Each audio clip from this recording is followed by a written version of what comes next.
ओम शांति। आज का मुरली चिंतन तारीख 10 मई 2024। तो आज मीठे प्यारे बाप दादा हमें मुरली में रहम दिल बनने के लिए प्रेरित कर रहे हैं। बाबा ने हमें आज फिर से अपना रोल जो इस सृष्टि पे उनका रहता है, जो पार्ट वो बजाते हैं, उस पर पूरा उन्होंने स्पष्ट करा हमें। और कुछ और बातों पे भी जो हम ब्राह्मण बच्चों को मालूम है, लेकिन अगर किसी को डाउट है तो वो भी स्पष्ट किया। जैसे कि 5000 वर्ष का ये चक्र है, कल्प जो है, और उसके बाद परमात्मा कंकर वंकर टिक्कर बिक्कर में नहीं है, हर जगह नहीं है, तो जैसे गीता में लिखा हुआ है। तो ये सब चीज़ें बाबा ने क्लियर की है। लेकिन सबसे इम्पॉर्टेंट बात जो बाबा ने आज हमें बताई वो ये है कि बाबा कह रहे हैं कि रहम दिल बनो। अब ये बाबा क्यों ऐसे कह रहे हैं? क्यों बाबा ने बोला कि ये जो नई दुनिया आने वाली है या जो ये पुरानी दुनिया अभी है, दोनों ही बाबा की है। मालिक तो बाबा है, रचा तो परमात्मा ने है। लेकिन ये है कि जब वो रचते हैं तो देवी देवता धर्म की स्थापना करते हैं। आधा कल्प हम उसमें रहते हैं, सुखी रहते हैं। लेकिन उसके बाद हम ही वाम मार्ग में हम बाबा के बच्चे जो सत्युगी जो हम बच्चे हैं, वही वाम मार्ग में जाते हैं। जाने के बाद भक्ति शुरू करते हैं और फिर बाबा कहते हैं तुम्हें पूज्य जैसा बनाया था, तुम पुजारी बन जाते हो। तो एक खेल है, बेहद का खेल है, ड्रामा बना हुआ है। तो ये चीज़ जो है कि उससे हम ये दुनिया पूरी पतित बननी शुरू हो जाती है। जो इंसान है पतित बनने शुरू हो जाते हैं। लेकिन है तो सभी आत्माएं, है तो बच्चे परमात्मा के। तो अभी हम बच्चे बाबा के बने हैं, बाकी बच्चे नहीं बने जो मनुष्य, लेकिन है तो बाबा की रचना वो। तो बाबा बोल रहे हैं कि हमें सबको आत्मा की दृष्टि से देखना है, सबको अपना भाई समझना है। जैसे सबका प्यार बाप से है, लेकिन जब हम सतयुग में आएंगे, देवी देवता बनेंगे, तो हमें आपस में भी प्रेम बहुत होना चाहिए। तभी वो क्वालिटीज़, देवी देवता वाली क्वालिटीज़, दैवी गुण जो दिखेंगे हमारे। तो इसलिए बाबा कह रहे हैं कि अभी से वो चीज़ इमर्ज करो। क्योंकि अगर बाप एक है और फिर बाबा ने ब्रह्मा के तन में आके हमें ज्ञान अमृत पिलाया, अपना बनाया, ब्रह्मा मुख वंशावली, हम बच्चे बाबा के, ब्रह्मा कुमार ब्रह्मा कुमारियाँ बने। लेकिन बाकी जो नहीं है वो भी तो बाबा के ही बच्चे हैं। तो बाबा कह रहे हैं कि अगर तुम उनको भी ऐसी दृष्टि से देखो कि जैसे तुम आपस में परिवार में रहते हो, तो फिर तुम फिर सही में अपने आप को मेरा बच्चा कहला सकते हो। क्योंकि वो भी मेरे ही बच्चे हैं, हम भी बाबा के बच्चे, वो भी बाबा के बच्चे। और हम आपस में अगर उनके बारे में, जैसे कोई अनजान व्यक्ति है, अनजान व्यक्ति को अगर मैं नहीं जानता हूँ लेकिन दिखता है, तो मेरे में कोई ख्यालात नहीं चलेगा। या अगर कुछ भी बात होती है तो मैं उसको अनजान की तरह ही ट्रीट करूँगा, क्योंकि मैं जानता नहीं हूँ। लेकिन बाबा क्या कह रहे हैं, वो सब आत्माएं हैं, भाई हैं। तो तुम्हें सबको भाई भाई की दृष्टि से देखना है, रहम दिल बनना है, उनको दुखों से बाहर निकालना है। दुखों से बाहर निकालने के लिए उनको पावन बनने की सेवा करनी है। तुम्हें उनको पावन बनाना है, जैसे बाबा हमें पावन बना रहे हैं। तो इसलिए बाबा ने ये आज मुख्य वाक्य जो रहम दिल बनने के लिए कहा हमें, कि हम वो सेवा करें जो बाबा के बच्चे हैं, जो अभी तक बाबा को नहीं पहचान पाए हैं, लेकिन हैं वो भी परमात्मा के बच्चे। उनको बताएं कि परमात्मा आए हुए हैं, वो कौन सा कार्य कर रहे हैं, और वो कार्य करने से क्या मिलने वाला है, क्या होने वाला है। उसके बाद बाबा ने हमें ये बताया कि जैसे सतयुग है, जैसे कलयुग है, या स्वर्ग है और नरक है। तो दोनों का बाबा ने हमें बताया कि कैसे ये जो सृष्टि है ये ख़त्म होके नई सृष्टि आएगी। नई सृष्टि आने का जो काम है वो सिर्फ परमात्मा ही करते हैं। मतलब पतित से पावन बनाने का काम सिर्फ परमात्मा ही करते हैं। तो बाबा ने ये कहा है, जो मैं इस पूरी सृष्टि का मालिक हूँ, जो पूरी ये दुनिया का मालिक मैं ही हूँ। लेकिन जो राज्य है वो पहला कल्प जो है, आधा कल्प जो सतयुग और द्वापर है, तब बाबा देवी देवता धर्म का स्थापना करते हैं और हमें राज्य करने के लिए देते हैं हमारे पुरुषार्थ अनुसार। तो हम देवी देवता बनते हैं और हम राज्य करते हैं। लेकिन आधा कल्प के बाद हम वाम मार्ग में जाते हैं जब, तब क्योंकि हम पूजा शुरू कर देते हैं, भक्ति शुरू कर देते हैं, विकारों में जाना शुरू कर देते हैं, तो उससे क्या होता है कि हमारी उतरती कला होनी शुरू हो जाती है। और उस टाइम रावण का राज्य, जो राज्य मालिक तो परमात्मा ही है, सृष्टि परमात्मा ने रची है, बाप ने रची है, लेकिन राज्य जो है वो रावण का होता है, आधा करोड़। तो बाबा कह रहे हैं कि जो भी आत्माएं सोई हुई हैं उनको जगाओ, अभी वापस घर जाने का टाइम है। तो जो विनाश का जो समय है वो पास है।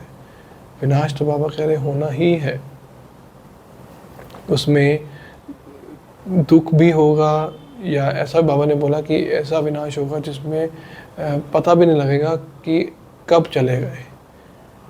तो ऐसे ऐसे बाबा ने हमें आज इंडिकेशन दिया है विनाश का। मतलब दुख में जाने का टाइम भी नहीं मिलेगा, इतना तेज विनाश होगा। तो और हमें तो बाबा ने ये चीज़ पहले बताई हुई है और हमें बाबा पूरी तरह से इसके लिए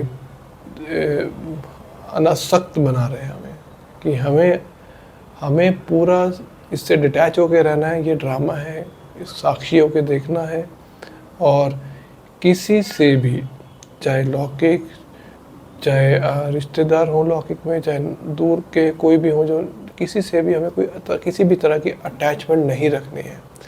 हमें सिर्फ अपनी उन्नति पे ही ध्यान देना है। तो ये तो आज का बाबा का मुख्य जो भी बाबा का मुख्य मैसेज था वो इसी के ऊपर था। तो मैं समझता हूँ कि बाबा हमें आज अपने बारे में बाबा ने काफ़ी कुछ बताया और सेवा करने के लिए प्रेरित किया है। मतलब बाबा हमें बोल रहे हैं कि मेरे बच्चों को जगाओ, मेरे बच्चे जो मुझे अभी तक नहीं पहचान पाए उनको जगाओ, उनको दुखों से बाहर निकालो। और फिर एक चीज़ अगर आप देखेंगे, अगर जो बाबा ने अब मुरली में हमें बताया है कि जैसे ये पूरी सृष्टि में बाबा ने हमें बताया हुआ कि कल्प कल्प या आदि मध्य अंत का जो भी हमें राज है, या कैसे आत्माएं नीचे आती हैं, तो सभी आत्माएं नीचे आने के बाद सभी बाबा से मिलती हैं। और वो कब मिलती हैं? तो बाबा ने हमें बताया हुआ है कि सभी आत्माएं जब सबको बाबा का मेरा परिचय मिल जाएगा, तब विनाश, स्थापना तो शुरू हो, तब विनाश पूरी तरह से शुरू हो चुका होगा। तो विनाश का कार्य पूरा चल रहा है, लेकिन विनाश होना जो है, शुरू होना, वो शुरू हो जाएगा, क्योंकि सभी आत्माओं को परमात्मा का परिचय मिल जाएगा। तो ये जो आज की मुरली थी, रहम दिल बनो, दूसरों को पावन बनाओ, ये बाबा ने हमें उसके लिए ही बोला है कि हमें इस दुनिया में अब नहीं रहना है, हमें अभी नई दुनिया में जाना है, इससे हमें कोई अटैचमेंट नहीं होनी चाहिए। और फिर बाबा ने स्पेशली आज हाईलाइट किया है कि रोना बिल्कुल नहीं है, क्योंकि जो सतयुगी होते हैं, हम सतयुगी बच्चे हैं, वो कभी रोते नहीं, कभी भी रोना नहीं। तो ये एक चीज़, जैसे हम बाबा हर मुरली में कुछ ना कुछ 2-3 चीज़ें ऐसी बताते हैं जो राज होती हैं, या जो धारणा के लिए होती हैं, या जो हमें सूक्ष्म रीति से समझ के अप्लाई करनी होती है जीवन में। तो आज के लिए हालांकि सेवा का हमारा सब्जेक्ट रहम दिल बन, दूसरों की सेवा करना, दुखों से उनको निकालना, पावन बनाना, ये तो हो गया सेवा का सब्जेक्ट। लेकिन रोना नहीं है, मतलब अपने सामने कुछ भी आए, कैसा भी दुख हो, बाबा कह रहे हैं उसमें रोना नहीं कभी, क्योंकि तुम सतयुगी हो। सतयुगी बच्चे कभी रोते नहीं। तो ये एक तरह से इंडिकेशन भी हो जाएगा हमारी स्थिति चेक करने के लिए, कि अगर हमारे पास अगर किसी तरह की परिस्थिति आ रही है, तो हम उसको कैसे झेल रहे हैं, सहन कर रहे हैं, अपने अंदर समा रहे हैं, उसका सामना कर रहे हैं, या दुख ले रहे हैं, मतलब कि रो रहे हैं। तो हमें दुख लेना नहीं है, सहन शक्ति होनी चाहिए, ताकि हमें कुछ भी उसकी फील ना हो, हम सहन करके उसमें आगे चले जाएं। तो दुख नहीं लेना, ना दुख देना। बाबा ने ये भी बोला है दुख देना भी नहीं किसी को किसी मतलब हम बच्चों से किसी को दुख नहीं पहुंचना चाहिए। तो अगर मैं ये सब चीज़ें रिलेट जैसे बाबा ने हमें स्टार्टिंग में रहम दिल बनने को बोला और फिर आखिरी में दुख की बात, खुद नहीं रोना, दुख नहीं देना, तो ये अगर देखेंगे बाबा किस लिए बोल रहे हैं। उन्होंने बताया कि वो इस सृष्टि के रचयिता, रचना उन्होंने की सारी, रचना का ज्ञान उनके पास है, वो रचयिता है। हम सब उनके बच्चे हैं, कोई भी आत्मा हो इस जो सृष्टि पे इस दुनिया में है, वो सभी बाबा के बच्चे हैं। तो अगर यहाँ पर किसी भी तरह का कुछ हम दुख देने की कुछ भी करेंगे तो हम किसको दुख दे रहे हैं? अपने भाई को दुख दे रहे हैं, क्योंकि वो जो आत्मा है वो भी बाबा के बच्चे हैं, जैसे हम बाबा के बच्चे हैं। तो बाबा इस तरह से इसलिए हमें प्रेरित कर रहे हैं कि हमें किसी को दुख नहीं देना, ना खुद रोना है, उल्टा हमें दूसरों को दुख से बाहर निकालना है। और ये तो हम आप देख सकते हैं आसपास कितना दुख है। सबको क्या चाहिए? सुख और शांति चाहिए। ये बाबा ने आज मुख्य वाक्य में बताया, सब सिर्फ सुख और शांति मांगते हैं, लेकिन सुख शांति दाता एक ही है। लेकिन कैसे वो सुख शांति देते हैं? हमें राजयोग सिखलाकर, ज्ञान अमृत पिलाकर, और हमें प्रेरित करते हैं कि हम पावन बने। पावन बनने से ही सुख शांति होगी इस दुनिया में, जो कि हमें पता है कि याद की यात्रा में रहेंगे।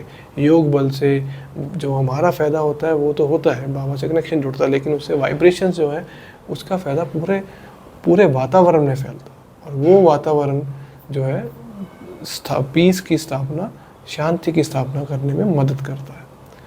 तो ये पूरा कनेक्शन है। बाबा हमें ना दुख लेने ना दुख देने को कह रहे हैं, किसी भी बात पे नहीं, चाहे हमें कोई भी कुछ भी बोले, ज्ञान को समझे ना समझे, ज्ञान के बारे में कैसा भी उनका अंडरस्टैंडिंग हो, अपना मतलब निकालें, कुछ फ़र्क नहीं पड़ता। वो भी बाबा के बच्चे हैं, हम भी बाबा के बच्चे हैं। और बाबा कह रहे हैं कि ये ज्ञान तुम बच्चे ही समझते हो, तुम ही सम्मुख बैठ के सुनते हो। तो हमें तो बाबा बहुत प्यार दे रहे हैं, और ये भी कह रहे हैं कि तुम्हें भी प्यार से दूसरों को समझाना है, क्योंकि हम भी स्टार्टिंग में अगर नहीं समझे होंगे या नहीं समझ होंगे, कुछ क्वेश्चन रहे होंगे, तो वो अलग बात है। बाबा की दृष्टि, बाबा का साथ जो हमें, और सत्संग का साथ जो हमें मिला परिवार का, तो हम जल्दी से हमारी स्मृतियाँ जाग गई और हम बाबा के जो निश्चय बुद्धि बन गए, बाबा में पूरी तरह से समर्पण हो गए। लेकिन बाकियों को बताओ तो वो शायद नहीं समझे। आप बार बार भी बताओ, बार बार कहेंगे बिल्कुल ठीक है, लेकिन करेंगे कुछ नहीं, समझेंगे कुछ नहीं, समझना भी नहीं चाहेंगे। तो उसका समय भी आएगा। वो बाबा ने कुछ दिन पहले मुरली में बताया था कि आप अपना बैच लगाकर सेवा करते रहो, मेरा जो भी परिचय है देते रहो। जब विनाश होगा तब वो जानेंगे कि ये कुछ ऐसे सफ़ेद पोशधारी फरिश्ते आए थे जो कुछ परमात्मा की बात कर रहे थे, वो खुद ढूंढते हुए हमारे पास आएंगे। लेकिन इसका मतलब ये नहीं कि आप नहीं जाओ, आप अपना कार्य करो, सेवा करते रहो। तो हमें अपना कार्य करते रहना है, हमें किसी को दुख नहीं देना है।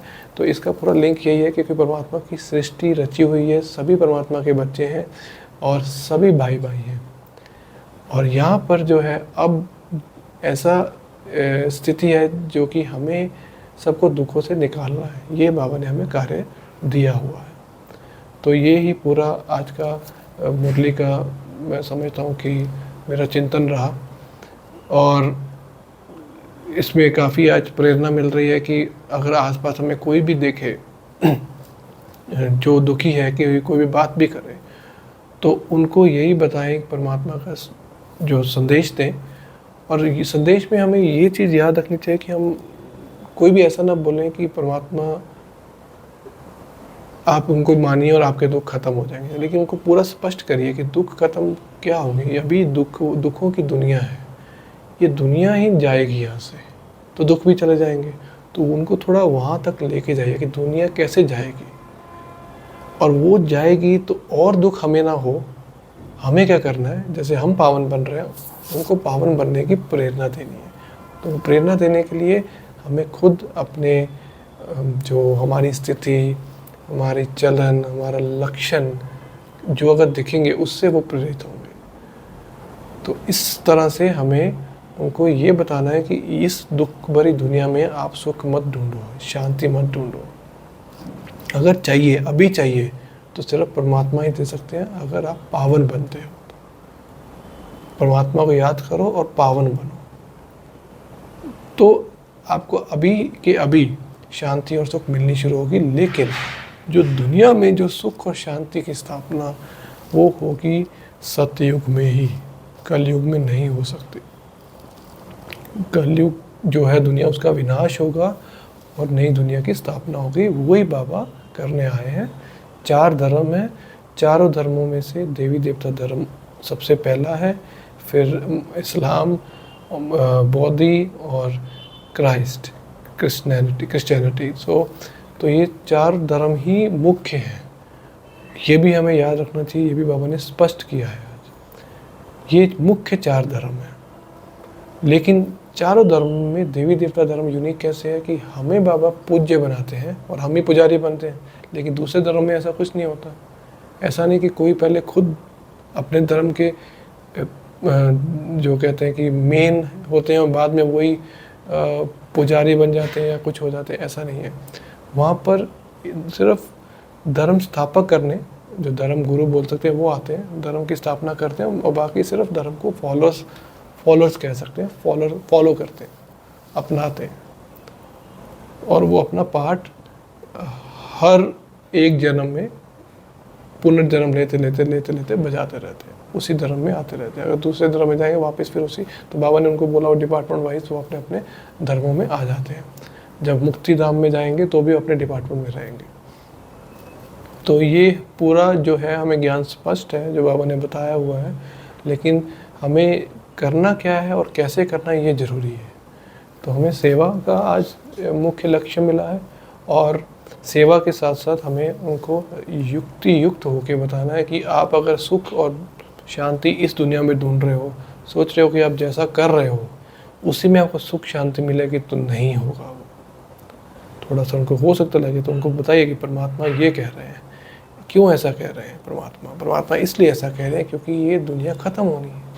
जो चीज़ ही ख़त्म होनी है उसमें आप क्यों सुख शांति ढूंढ रहे हो। तो इसलिए अपने को बदलो, अपने को परमात्मा के जो ईश्वरीय मत है उस पर लेके आओ, अपनी मत छोड़ो। और परमात्मा की मत अभी यही है कि हमें पावन बनना है, पवित्र बनना है। सब दुनिया की जो सब रीति रिवाज छोड़ अपने को आत्मा समझ परमात्मा को याद करना है। ये परमात्मा की मत है। ओम शांति।